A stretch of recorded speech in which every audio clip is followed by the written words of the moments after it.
I'll look at you after I get done with the intro. Welcome to Treasure Coast Community Health, with 7 locations to serve you better. We have a dedicated staff. And now, here's your host, CEO Vicki Soulé. Hello, everyone.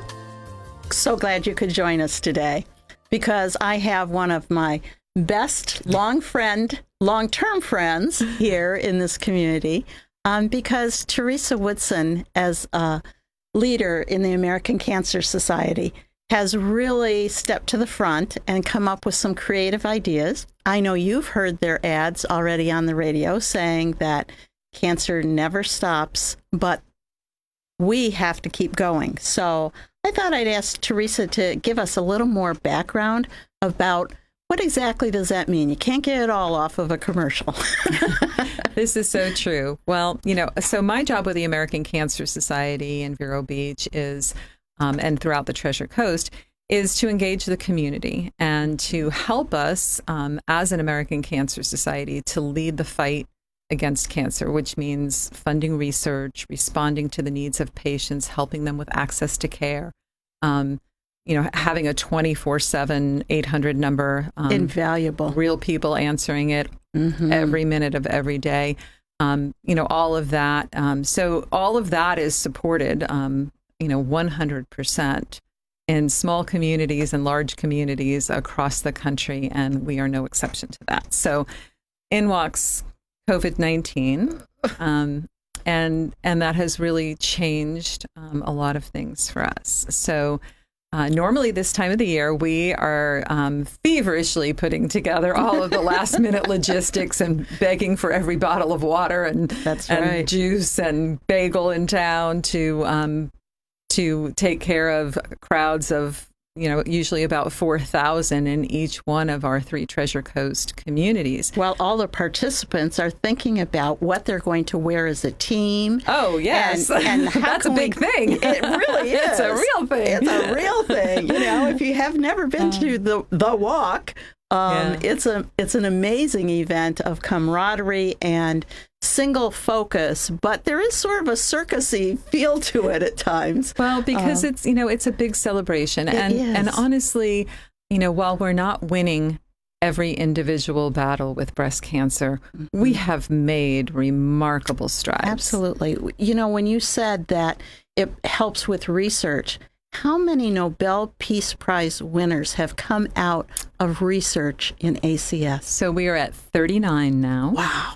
And that's alone such significant work. Is really truly a testament to the work that we do. Absolutely. We're always looking for the very best research, and in the field of breast cancer, sometimes you think, wow, we've invested so much. Could there possibly be anything else? And preparing to come here today, I thought, well, let me just take a peek on cancer.org. I'm not going to some secret website. This is a public website. Everyone can find what I found. So I went to cancer.org and I put breast cancer research, and there's just, some of the top research that we're funding right now. But right now we do have, as of March 1st, 168 grants that we are funding to the tune of $69 million. Wow. So just to give you an idea, two of the most concerning types of breast cancer are triple negative, which is a very aggressive type of breast cancer. And we have some research going on there looking at how to block the gene that causes that rapid reproduction of the cancer. And another one is metastatic breast cancer, which, many times when a patient hears that it's stage 4 metastatic, meaning it's gone other places to other organs, there's some very interesting research happening there. We've focused for many years on what they call T cell in the immunology area, and now they're looking at what they're calling a B cell, and it's a completely different approach to slowing that metastatic process. So there's still so much hope on the horizon, but these research projects, they cost an extraordinary amount of money. And we've always been so proud to be the leaders in that. And we will be again. And I am so grateful because my own mother participated in a cancer research trial, and it literally saved her life. So you got 110% of my vote. And so I'm hopeful that women who are diagnosed will ask their physicians, their oncologists, are there any research trials going on? It's not just for those who feel like their case is hopeless. This is very true. Sometimes it's just a matter of, us. Every body is individual. Exactly. Our DNA is unique. That's part of the process of being a human being. Every one of us is different, right? Like stars in the sky. So, sometimes it's just a slightly different approach to treatment that makes all the difference in the world. And currently there's someone in particular I'm thinking of at the moment who's, has a stage 4 cancer. It's not breast, but it is a stage 4 cancer, metastatic, and just got into a clinical trial that was at risk. They were thinking about not opening the clinical trial right now. And it really was like right down to the wire, day or two before heading out to Moffitt. But she made it in. And, she's just so appreciative of that opportunity to maybe have an answer that will save her life. So, but a lot of this, I have to tell you, right now, because of COVID, and I don't want to, we are not an exception. There are many, many, many nonprofits in our community that do extraordinary work on so many different levels to really make humanity in this part of the world such a beautiful thing. And we're struggling. We are. COVID-19 has really impacted the nonprofit world. And right now, our research funding is at 50% this year. So we've got a few things that we're doing. We're working through our high-level boards throughout the country, and we're really putting it to them. Can you help us, make a mark, make a move on that number? And many of them are stepping up. We have three members of the Central Florida Area Board, which encompasses like Orlando up to Daytona and through the Treasure Coast. Dr. Daniela Shapiro is on that board, Victor Basile, who is with Hope Imaging and Florida Eye, and Dan Chappelle from Seacoast Bank. They all three are on that board. Wonderful. And Dr. Shapiro is also the event lead for Making Strides Against Breast Cancer of Indian River. No surprise there. Truly a champion. She is that. And I know that TCCH and Dr. Shapiro worked together last year on breast clinics that unfortunately we can't do this year. Right. But let's talk about what we can do. Okay. That sounds like a good plan. Want to move this into a whole different dimension, as everyone is. So we are still making strides, and we can only do that with all of those who are listening or watching. That's right. All the participants. We have right now 33 teams, which is about it's about a third of what we normally have. So there's a lot of room. If you had a team last year, it's time to go. makingstrideswalk.org/Indian River FL and sign up to save lives. So we'll have a virtual event from the 12th through the 15th. Every day will be a little bit different theme. We're aligning those a little bit with our sponsors. So our start sponsor is the Scully Welsh Cancer Center. How wonderful. And so that day we'll be talking about it's time to get started, and we'll go through the week with our check-in sponsor, which is Encompass Health. We'll have a Power of Pink Day, and we'll be talking and showing pictures and reminiscing about our giant pink chair, which still may show up somewhere in the community here. We still have real men who wear pink? We have real men who wear pink, 7 of them right now, who have already started. The thrust of the campaign usually gets going the 1st of October, but several of them have absolutely hit the ground running. Awesome. So that's exciting. And then October 17th is a Saturday, and that is the day that we are designating as Strides Your Way Day. So we still want people to get out and walk. So pull your team of 5, 10 people, whatever it might be, together. If you have a really big team, which we have had some really large teams, maybe split it up into a couple of squads. Pick a neighborhood, pick a park. You pick your place, you pick your time. But certainly, put on your craziest pink so people see you. Okay. We want people to know why you're doing this, and walk and get out there. Download our app. Do a little fundraising while you're walking. Maybe make that a little competitive thing with your team. And it's a really great opportunity to have your kids, your gals that are 10 to plus, help with some of the artsy stuff. They love that. Create banners and signs. I think I can't imagine that there's a 10-year-old in the town that wouldn't like to paint your face pink for you. There you go. So, in some ways we've lost, but in other ways it's opened up new creativity. Right. Well, and it's more than that, though. Honestly, it is. The awareness, we've always said that the awareness is important. This year, the awareness is more important than ever. And I did bring some information that I want to share because it's very concerning. And it's not just breast cancer. But as you put on your glasses, I know you've got some very serious stuff to tell us about, but I need to take a break so our sponsors get their moments. And then we're going to come back and have a very serious discussion about what all of this really means to our community members. Okay. Sounds great. 10, 9, 8. Why did the countdown stop? Because it's the countdown to Buzz TV channel 1098, Comcast Xfinity, and it's here. Local content for Sebastian, Vero, and Fort Pierce. Tune in for local info, happenings, and fun, including all the great Planet Vero TV shows from 8 to 10 a.m. and p.m. Dial in channel 1098 for Buzz TV on your Comcast Xfinity box and discover what the Buzz is all about.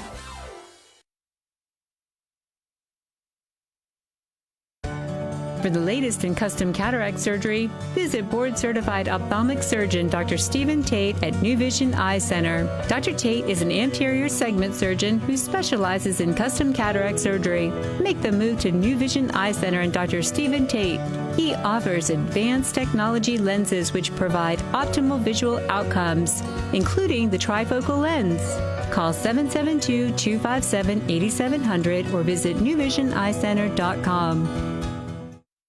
Waves Auto Spa, known as Vero's fastest and finest.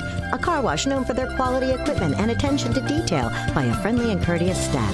Waves offers soft cloth technology, and a top-notch detail center will help preserve the value of your car. Waves now offers windshield chip repair, and in most cases, it doesn't cost you a dime. Spend less time and get a better quality experience for you and your car at Waves Auto Spa, US 1 Vero Beach, across from Kmart Plaza. Open 7 days a week. Hi, I'm Vicki Soule, CEO of Treasure Coast Community Health. Treasure Coast Community Health has been serving Indian River County for 25 years. How did we get here? It took a commitment to you to provide you with the most affordable, high-quality, integrated network of healthcare available anywhere. It took board-certified doctors and dentists and a dedicated staff to ensure that you receive the best possible care.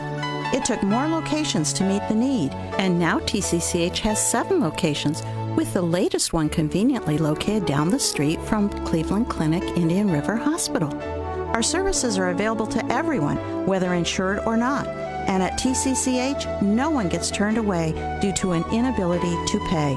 We rely on donations from generous benefactors to continue our much-needed work. We accept Medicare, Medicaid, and almost all insurances. Call us at 772-257-8224 or visit us at tcchinc.org. And welcome back to Community Conversations. If you're just joining us, today we're talking about cancer.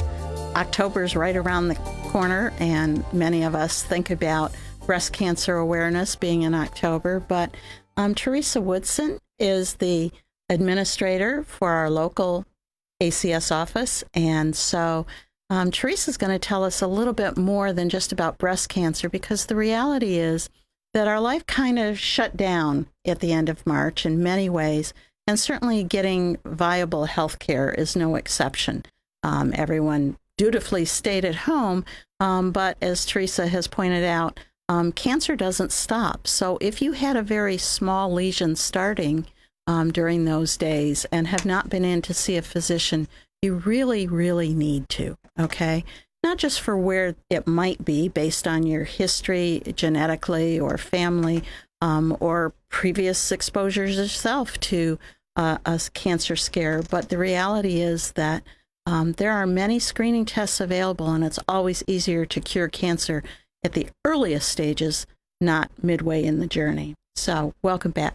Thank you. Thank you. Yes, early diagnosis is certainly the key. And with breast cancer in particular, we know that we have a 99% survival rate with early diagnosis of breast cancer. But with every advancement in the stage of cancer, that number drops and dramatically. even though for each of these screenings that we do, whether it's colonoscopy or mammogram or PSAs, there's a recommended range, but there's always outliers. Yes.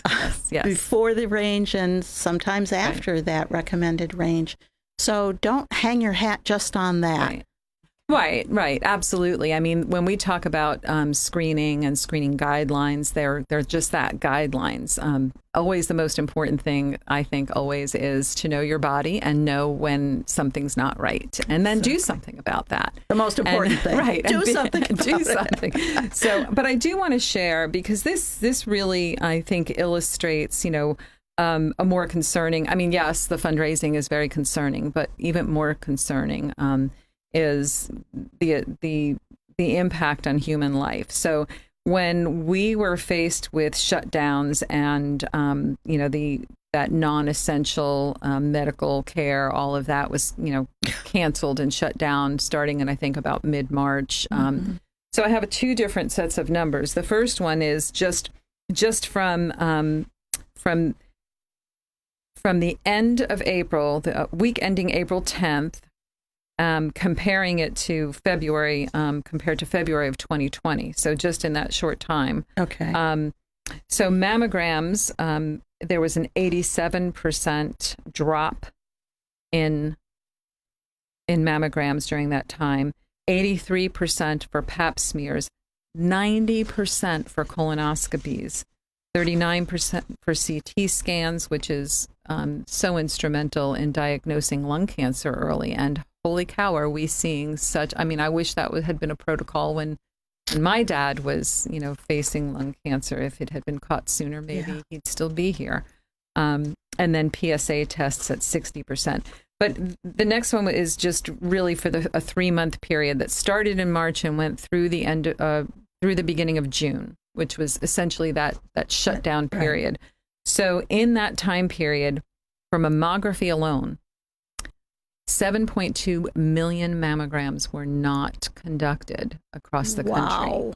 So when we apply the rate of diagnosis to that number, it essentially suggests that there could be 36,000 people walking around with breast cancer who don't know it. And I will tell you, I'm gonna confess something, but just prior to the March shutdown, I had received my letter reminding me that it was time to schedule my annual mammogram. And I had not gotten to it, so it hadn't been scheduled, so it wasn't canceled. And then, of course, with all that was going on and all the pivoting we were doing and we're still doing, it kind of got put on the back burner. And I found myself having this conversation with committees and, volunteers and, all kinds of people in the community. And the conviction was unreal. And finally, one day I just said, all right, I can't do anything until I schedule this appointment, which I did. I got one very quickly and, expected it to be kind of the routine that it's always been. Left there very confident that, made it through another year.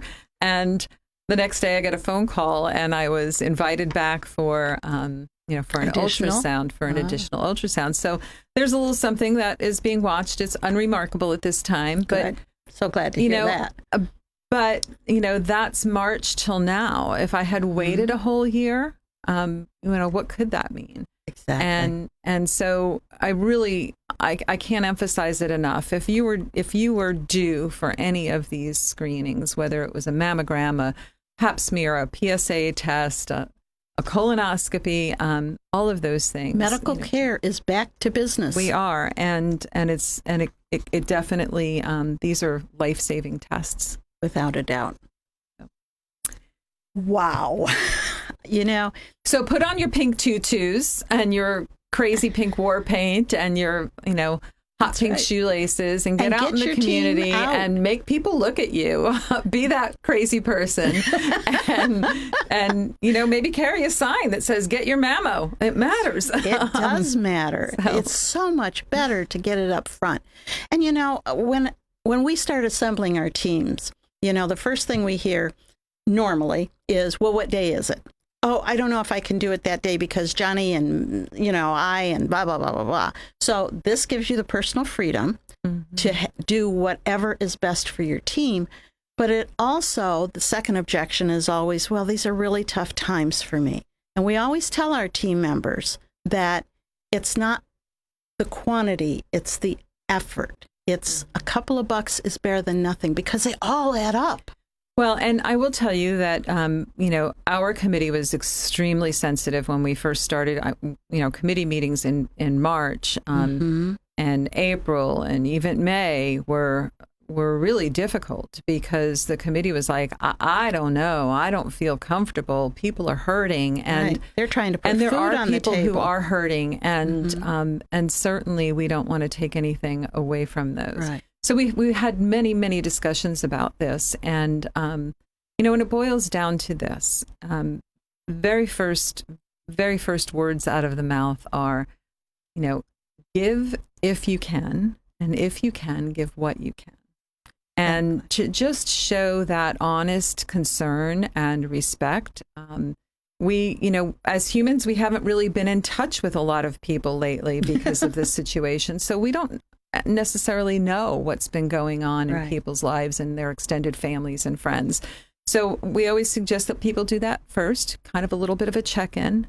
But, this does really matter to me and it does really make a difference. And, we really are struggling to fund research this year. And, there are some really good projects that need to continue. And if you could help a little bit, if you can, that would be great. And so the other part of that, so I had one committee member in particular who is a survivor herself and has such an incredibly unbelievable story. And she's shared it publicly. And she was so hesitant. And she worked and worked and worked to prepare her what she wanted to say, to be so respectful of all of that, and yet still try.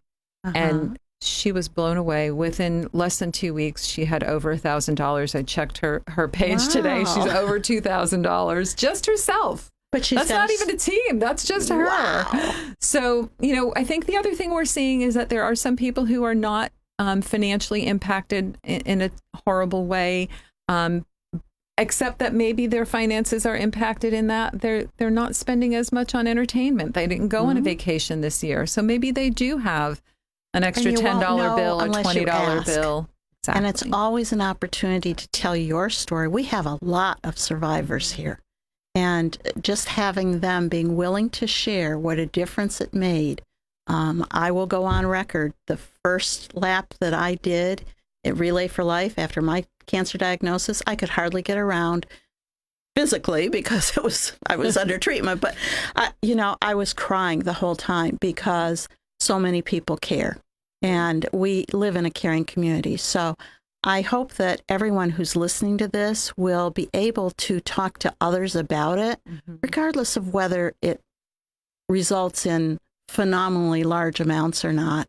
It's really in saying we're in this together because everyone's life has been affected by cancer in some way. So let's beat this thing. MakingStridesWalk.org, Indian River FL. Okay. And actually you can go to MakingStridesWalk.org and put in a zip code and find different walks all across the country. But, yes, we are a country of people who step up for those who can't. So it's those who can who step up for those who can't. And so with that, I want to say again, thank you so much for being here today. Thank you.